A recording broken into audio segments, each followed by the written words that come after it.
오늘 또 그대의 최고의 날입니다. 임은미 선교사 묵상입니다.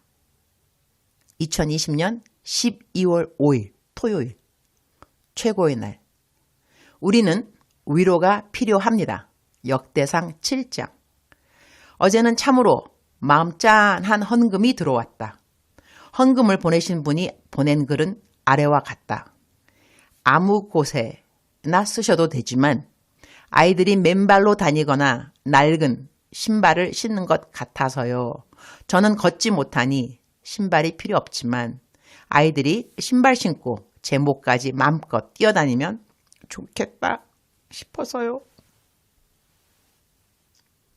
이분은 희귀병으로 평생 병원에서 생활해야 하는 환우분이라고 한다. 그러니 어떻게 돈을 모아서 헌금을 하셨을까 생각하니 더더욱 짠한 마음이었다.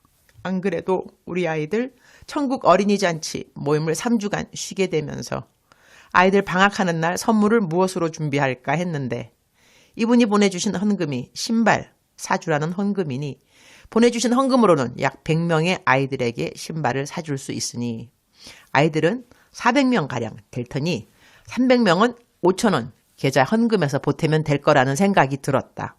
아이들이 엄청 기뻐하겠구나 생각이 들면서 당신은 걷지 못하는 상황에서 아이들이 신을 신발을 선물하시는 이분에게 하나님의 크신 은혜와 위로와 기쁨이 함께 하시기를 기도드린다. 역대상 7장 22절. 그의 아버지 에브라임이 여러 날 슬퍼함으로 그의 형제가 가서 위로하였더라. Their father Ephraim mourned for them many days, and his relatives came to comfort him.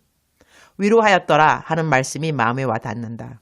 성경의 맥락으로 보면 에브라임의 아들들이 짐승으로 인하여 목숨을 잃어 에브라임이 여러 날 슬퍼하는 때에 그의 형제가 와서 위로를 하였다는 내용이다. 위로.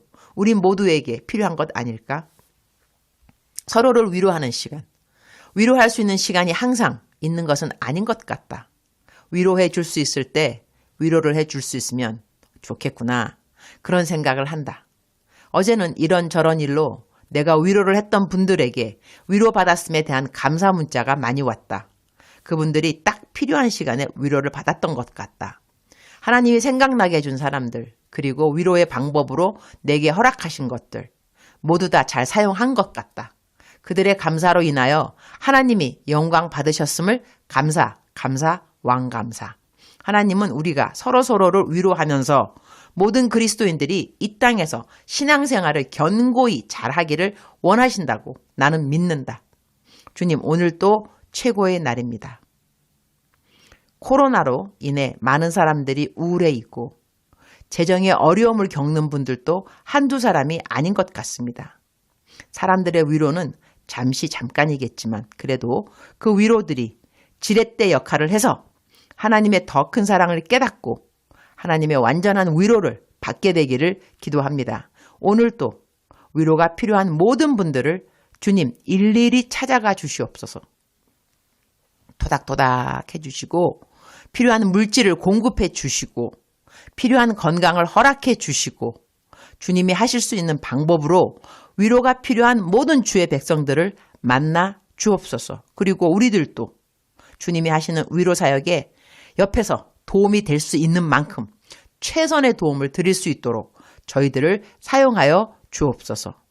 오늘은 남편 생일입니다. 어느덧 남편 나이 60, 세상에나 벌써 이 나이에도 하나님 사랑과 선교사에게 열정이 날이 갈수록 더해지는 남편의 모습이 감사합니다. 영육간에 더 건강하게 해주시고 주님 맡겨주신 모든 일들에 주님 보시기에 기쁜 열매들을 허락하여 주옵소서. 오늘은 제 설교를 줌으로 듣고 싶다고 일부러 줌을 만드는 분들이 있어서리 줌에 출연해야 합니다. 반가운 인사 대기 하시고 제가 설교할 시편 20편 말씀에 큰 기름 부으심을 허락하여 주옵소서.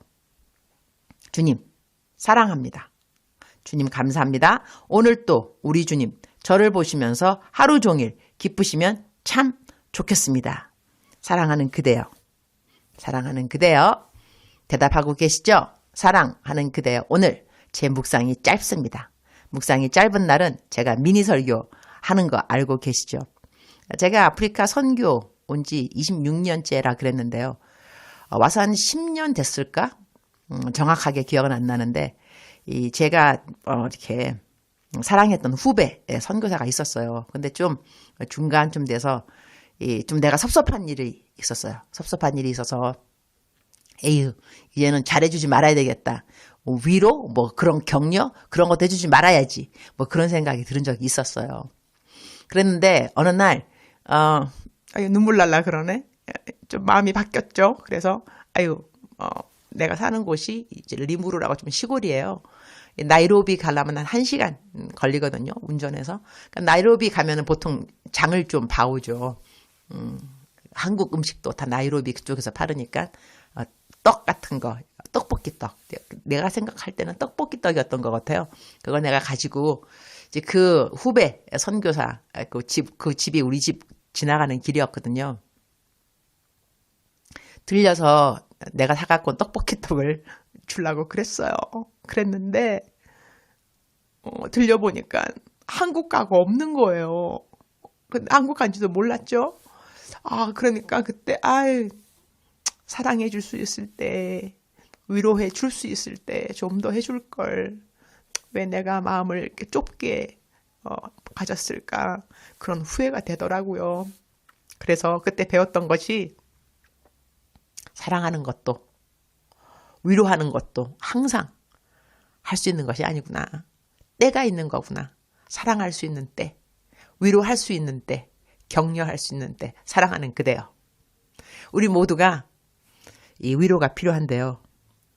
내가 위로를 받기 위해서 자꾸 기다리다 보면 더 자기 연민에 빠지더라고요. 한편 우리가 위로가 다 필요한 건 사실인데 이 꽃을 건네주면 이 꽃을 건네준 사람의 손에 이 향기가 남는다. 그런 말, 멋있는 말이 있더라고요. 저 같은 경우는 제가 위로가 필요하다. 그런 생각이 들면 나의 노하우, 나의 survival skill, 나의 생존의 그러한 방법 중 하나는 뭐냐면 남들을 자꾸 위로해 주는 겁니다. 그러니까 내가 위로받고 싶을 때 남들도 위로받고 싶을 것이다 하는 공감대가 저절로 형성이 되잖아. 그죠? 그러니까 내가 위로받고 싶은 방법으로 남을 또 위로해 보는 거예요. 그럼 이제 그 사람이 고마워하죠. 당연히. 고맙다 그러면 고맙다는 인사가 돌아오잖아. 그죠? 그러면 그 인사를 받으면서 또 우리들의 마음이 이 추스림을 추스림? 그걸 가질 수 있고, 그 다음에 용기, 또 신선한 상쾌함, 유쾌함, 그런 것들이 회복될 수 있다고 저는 믿습니다. 그래서리 사랑하는 그대여. 일단 오늘 그대가 위로가 필요하면 그 누군가가 그대를 위로해 줬으면 좋겠습니다. 일단은 위로 받았으면 좋겠고, 하지만 또 위로가 안 온다고 해서 자꾸 깔아앉힐 것이 아니라 나는 또 누구를 위로해 줄 수 없을까? 누구에게 격려가 될 수는 없을까? 그래서 격려할 수 있는 방법, 조금이라도 도움이 될 수 있는 방법, 그것을 좀 생각해 보면, 그러면 그대에게도 마치 제가 방금 말한 것처럼 꽃을 건네준 사람 손에 향기가 남아있듯이 그대의 손에도 향기가 남아있을 수가 있고, 그대는 그 기운을 회복한다 그럴까? 그냥 이 기분도 또 좋아질 수 있고요. 자연적으로 위로를 받을 수가 있겠죠. 사람이 주는 위로는 사실 참 한정되어 있는 것 같습니다. 받을 때는 또 반짝하니 이렇게 기분 좋을 수 있지만 오래 가지도 않을 수도 있고요. 하나님이 사실 위로를 해 주셔야 됩니다. 하나님의 방법으로, 하나님의 말씀으로. 그래야 견고하고 흔들리지가 않거든요. 그러나 우리가 하나님의 그 견고한 위로, 완전한 위로를 받기 위하여 또 사람들의 조그만 위로도 지렛대같이 필요할 때가 있습니다. 지렛대의 그 위로를 그대의 이웃에게 줄 수 있는 그대가 되기를 축복하고, 또한 그대도 다른 사람들로부터 위로를 받는 그러한 시간 되기를 축복합니다. 사랑하는 그대여. 사랑하는 그대여. 사랑하는 그대여. 오늘도 하나님께서 그대와 함께 계십니다. 믿으십니까? 믿으시는 게 좋습니다. 사랑하는 그대여. 오늘 활기차게 하자. 기운 내시고 하나님의 말씀 묵상하면서 기도하면서 또한 남들을 위로하면서 남들에게 위로도 받으면서 그리고 무엇보다 하나님의 완전한 위로를 체험하면서 할렐루야. 사랑합니다. 축복합니다.